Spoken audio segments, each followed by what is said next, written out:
Matthew 14 through 21. It's about Jesus feeding the 5,000. But before we get started, I just want to pray for this time for all of our speakers and for everybody in this room. So if you guys could bow your head, close your eyes. So dear Lord, I just pray over everybody in this room. Lord, I pray that you're continuing to bless them abundantly more than they could ever ask or imagine for. I pray that you're growing them, molding them, and shaping them into whatever you want them to be, Jesus. I pray that your will be done and not our own. Lord, I pray for this time together. I pray that all the words that come out of our mouth are from your own and not from our own understanding. I pray that it resonates with this room, and I pray that we all take something home to really think about. In Jesus' name I pray. Amen. Amen. So, Matthew 14 through 21 is kind of a long little part of the Bible, so just be patient with me. It says, when he went ashore, he saw a great crowd, and he had compassion on them, and he healed their sick. Now when it was evening, the disciples came to him and said, this is a desolate place, and the day is now over. Send the crowds away, so they can go into the villages and buy food for themselves. But Jesus said, they need not go away. You give them something to eat. We only have 5 loaves here and 2 fish, they said. And taking the 5 loaves and 2 fish, he looked up to the heavens and said a blessing. Then he broke the loaves and gave them to the disciples. And the disciples gave them to the crowds. And they all ate, and they were all satisfied.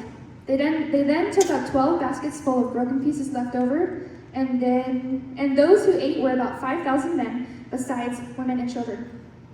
Now, before I dive deeper in this passage, I kind of want to give you guys some context on Matthew. Matthew was written by Matthew, who used to be a tax collector before Jesus said, follow me.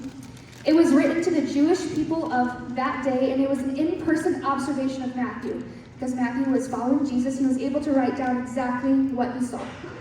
So the apostles had just returned from their first tour around the country areas where they met Jesus in Galilee, and they wanted some time with Jesus. They wanted to rest. They wanted to be with him after being away for so long. But when they went to what was supposed to be a desolate place, they were met by a crowd of people. And instead of being like, go away, we don't want you here, we need to spend some time alone, Jesus had compassion on them. He decided to heal their sick, and he decided to pray for them with whatever they were going through. He decided to be with them. The Bible says there's about 5,000 men, but that was just men. That was not including women and children. So after doing some research, we can assume there's about 15 to 20,000 people there.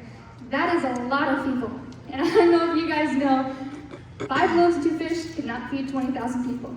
So Jesus decided to fill them spiritually, but he wasn't done feeding them.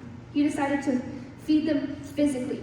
See, no rabbi in the history of Israel had fed the masses outside of Moses, and the disciples at the time did not realize that someone greater than Moses was with them.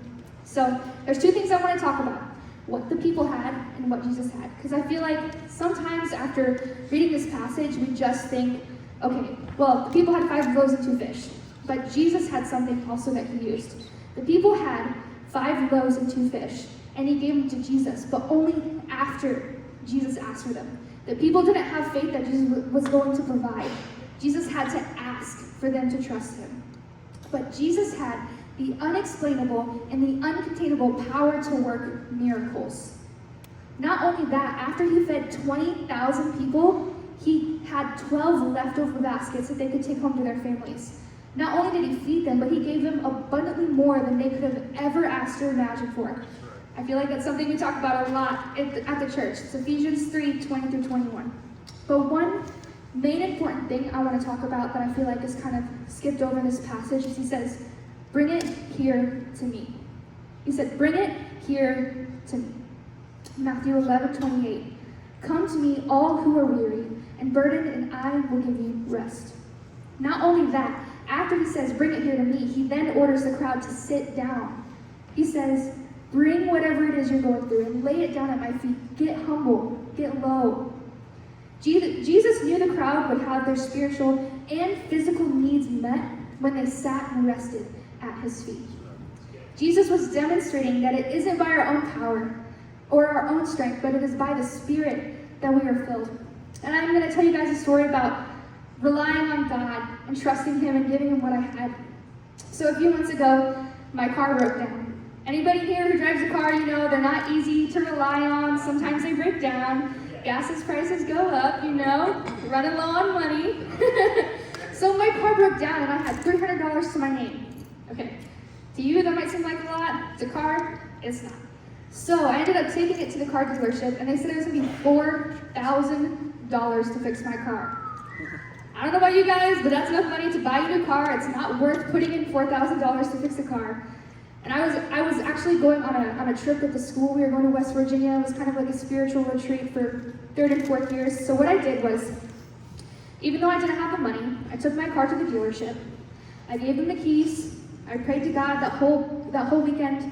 I felt rest. I felt peace about it. And I was going to come back, and I didn't know what to do. I was like, God, you have to provide. You have to work a miracle because I don't know what I can do on my own. There's literally nothing I can do. So when I came back, I was given the keys, and I was like, okay, so what do I do? And they were like, here you go, you're all set. And I was like, what? What do you mean I'm all set? And they were like, somebody paid for your car to get fixed. And so when I relied on God, when I gave him my prayers, when I gave him my worship, when I gave him my time, when I decided to tithe, even though I was like, man, this $30 that I was going to tithe could be going towards my car, when I decided to be faithful with what I had, he entrusted me, he entrusted somebody with the Holy Spirit to work through, he entrusted the Holy Spirit to work through them, and he relied on them to provide my every need. So it is when we have humility, and when we're humble before the Lord, and we give him everything that we have, that he will provide our every need. Jesus had previously told the crowds in the Sermon on the Mount in Matthew 6:33 to seek first his kingdom and his righteousness, and all other physical things, such as food, will be provided. Now, I have some questions I want to read over you guys, so I want you guys to close your eyes, bow your heads. I want you guys to really think about this. It says, what is something that you are holding on to that God wants you to lay at his feet? I just want you to think about that for a moment. What is something that you are holding on to that God wants you to lay at his feet so that you can provide for him? What are you holding on to that you need to release to Jesus so that he can choose to bless the multitudes? How can Jesus use you to feed spiritually and maybe physically the crowds around you today? You guys can lift your heads.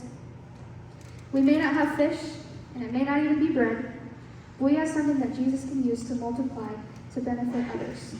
Thank you.